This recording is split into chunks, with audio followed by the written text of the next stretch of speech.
সামাজিক মাধ্যমে কি বেরোলো, কি উস্কানিমূলক কথা বেরোলো, কত ফেক নিউজও বেরোচ্ছে। অন্যায় করছে তাদের শেকড় সদ্য উপড়ে ফেলবে। বিশেষ রাজনৈতিক দল তারা এটা করছে, যারা গেরুয়া, আমরা বলি গেরুয়া, তারা বাইরের শক্তি আমাদের কিছু করতে পারবে না। আমরা সংস্কৃতিরও ভেদাভেদ চাই না, ধর্মেরও ভেদাভেদ চাই না। কিন্তু কোথাও কোনো কেউ বিশেষ খাচ্ছে বলে, কোনো বিশেষ কথা বলছে বলে তাকে হত্যা করা হবে, তাকে মারধর করা হবে, এটা কোনো ধর্মের জন্যই সুস্থ নয়।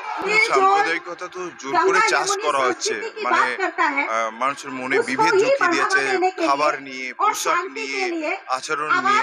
তো এর বিরুদ্ধে কি আর বলবো, শুধু বলবো যে আমরা ভারতীয়রা যেন এক থাকি, আমরা যেন মানে ইউনাইটেড থাকি, আমাদের মধ্যে যেন বিভাজন না হয়, আমাদের মধ্যে যেন সাম্প্রদায়িক বিভাজন না হয়।